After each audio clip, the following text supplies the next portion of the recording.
Mais avant tout, j'aimerais dire quelque chose que tout le monde connaît. L'homme est le chef de la femme. Amen. C'est quelque chose que l'Église doit beaucoup répéter. Parce que si nous ne répétons pas, je vous assure, avec l'évolution du monde actuel, c'est un passage de la Bible qui bientôt sera enlevé, qui ne sera plus prêché dans les églises parce que les pasteurs ne voudront pas déranger. Un pasteur qui veut être moderne ne doit plus insister sur le verset qui dit que l'homme est le chef de la femme. Lorsque tu veux être à la mode, n'en parle pas parce que les femmes n'en veulent pas. Même les femmes chrétiennes ont un problème avec ce verset. Quelle est la sœur ici qui a un problème avec ce verset? Lève la main, on va te délivrer. Mais oui, beaucoup de femmes ont un problème avec ce verset. S'ils étaient là quand on lisait, on écrivait la Bible, vous allez dire Dieu, enlève ce verset. Je ne l'aime pas. Ah oui, beaucoup de femmes n'aiment pas ce verset. Ils aimeraient dire que l'homme est égal à la femme. Oui, l'homme est égal à la femme sur le plan de la foi, mais sur le plan de l'autorité, de la hiérarchie, c'est Dieu qui a déclaré l'homme chef de la femme. Pourquoi? Parce qu'il a créé l'homme avant la femme. Toutes celles qui n'acceptent pas que l'homme est le chef de la femme, donc voulait dire que Dieu a créé d'abord Ève, ensuite il a créé Adam.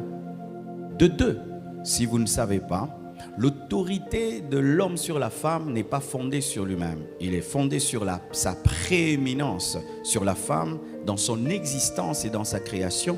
Surtout, sachez que l'autorité de l'homme sur la femme est fondée sur l'autorité de Christ sur l'Église et l'autorité du Père sur le Fils.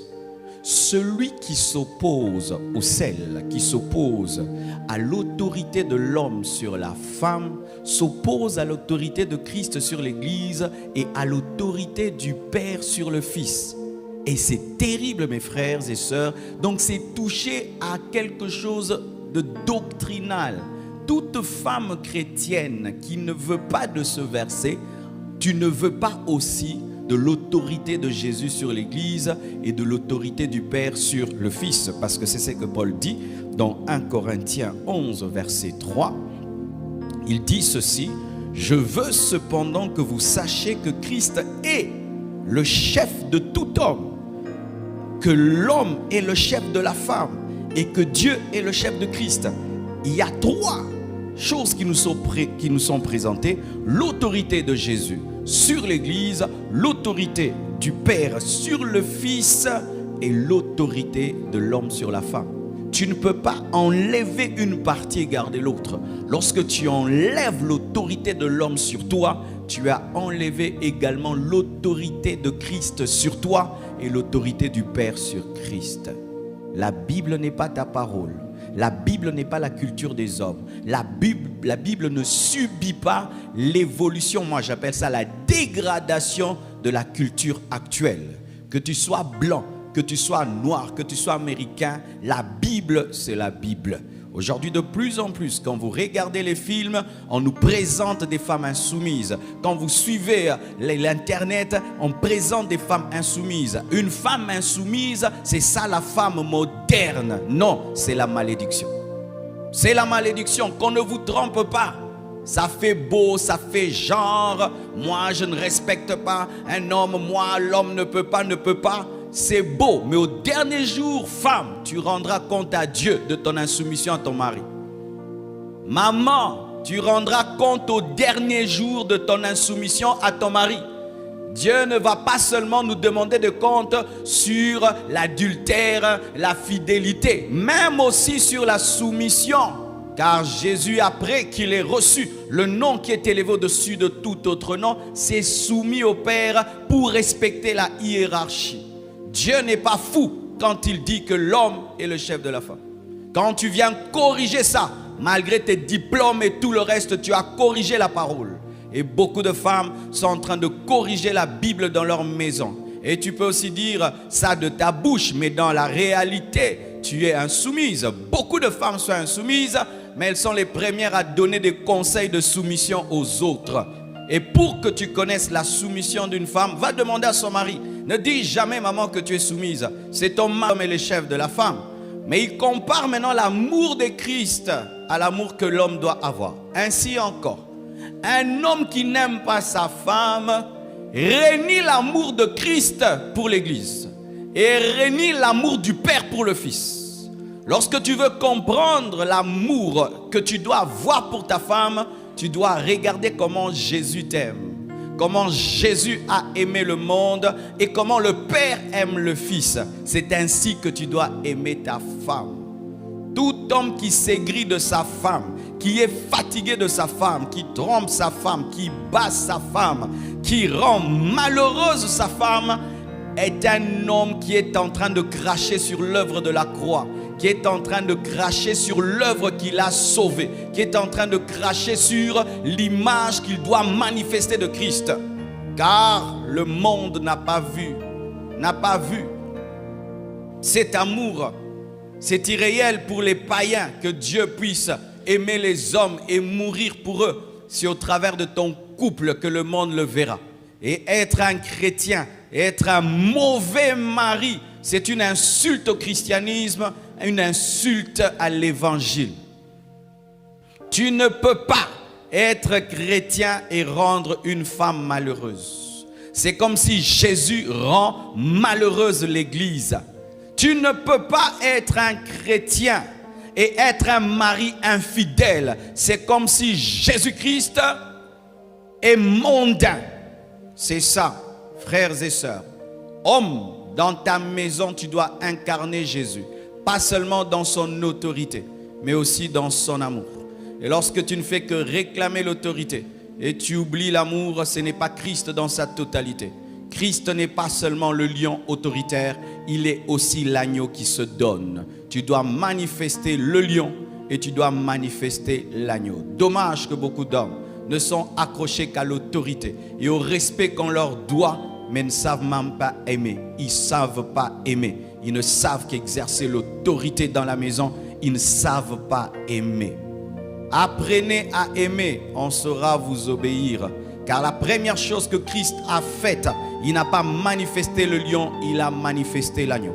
Et lorsque tu es un homme, tu veux amener ta femme à la soumission, ce n'est pas en manifestant le lion que tu amèneras ta femme à la soumission, c'est en manifestant l'agneau que ta femme reconnaîtra le lion.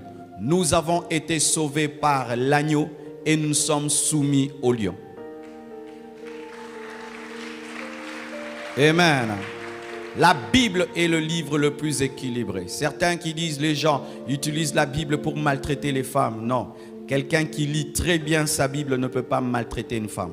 Ne peut pas maltraiter même un animal. Ne peut pas maltraiter un être humain. Quelqu'un qui connaît la Bible ne peut pas maltraiter un être humain. Toutes les personnes qui maltraitent les autres au nom de la parole de Dieu n'ont pas compris l'esprit de la Bible. Parce que tu peux avoir la lettre sans avoir l'esprit de la lettre. La lettre tue, c'est l'esprit qui vivifie. Amen. Éphésiens 5, versets 22 à 24 confirme ce que je viens de dire. Femmes, soyez soumises à vos maris comme au Seigneur.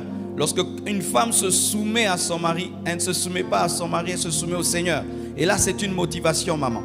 Lorsque tu as un mari bizarre et tu as envie vraiment de te rebeller à lui, arrête de voir ton mari, vois Jésus. Et soumets-toi à Jésus qui est en lui. Alléluia.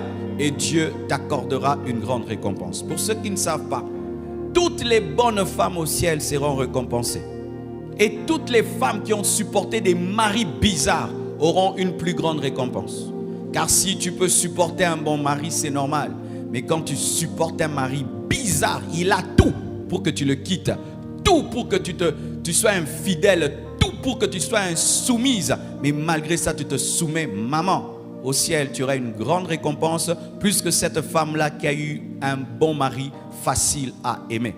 Et aussi tout homme, tu as une femme bizarre. Elle a tout même pour que tu divorces et que tu la trompes. Elle a tout pour que tu t'en sépares. Mais tu l'aimes, tu la chéris. Je te dis au dernier jour, Dieu t'accordera une grande récompense d'avoir supporté une femme insupportable. Porte ta croix jusqu'au bout. Une grande récompense t'attend. Et si toi tu n'as pas de croix, aie compassion de ceux qui en ont. Amen. Car certains, vous avez trouvé la grâce. Nous avons trouvé la grâce d'épouser des bonnes femmes, d'épouser des bons maris. Et des fois, nous nous moquons de ceux qui ont fait des mauvais choix et nous sommes trop durs avec eux. Peut-être que toi, si tu avais ce genre de femme-là, tu aurais fait pire. Si toi, tu avais ce genre de mari, tu aurais fait pire. Si Dieu t'a fait grâce d'épouser une bonne femme, ne sois pas orgueilleux. Bénis Dieu.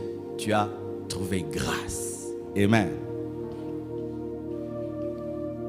Car le mari est le chef de la femme, comme Christ est le chef de l'Église, qui est son corps et dont il est le sauveur. Or, de même que l'Église est soumise à Christ, les femmes aussi doivent l'être à leur mari en toutes choses. En toutes choses. En toutes choses. Alléluia. En toutes choses. Une femme ne peut pas prendre des grandes décisions sur sa vie sans consulter son mari. Aujourd'hui, il y a des femmes comme ça. Elle est mariée, mais dans son mode de vie, il n'y a rien d'une mariée. Elle prend des décisions. Son mari apprend tout. Apprend tout. Ah, j'avais pris cette décision. Ah, ok. Son mari ne sait rien. Elle décide toute seule et puis elle dit qu'elle est mariée. Tu n'es pas mariée, tu as une bague au doigt. Tu as une bague au doigt. Tu n'as pas l'esprit du mariage. En toutes choses, dans les petites et dans les grandes choses. C'est pourquoi je dis toujours aux célibataires, si la soumission te rébute, c'est-à-dire tu n'en veux pas, n'entre pas dans le mariage. Si te soumettre à un homme, c'est quelque chose que tu trouves dégoûtant, déshonorant, humiliant, ne te marie pas. Ne te marie pas. Vous allez faire un monstre. Et si aussi, homme, tu sens que tu es incapable de te contenter d'une femme toute ta vie, 40 ans, 50 ans, 60 ans, d'une seule femme, ne te marie pas. Que Dieu t'accorde le don de célibat. Now, in Jesus' name.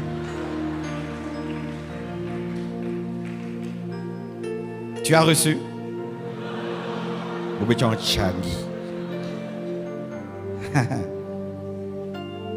Mais oui, je peux parler?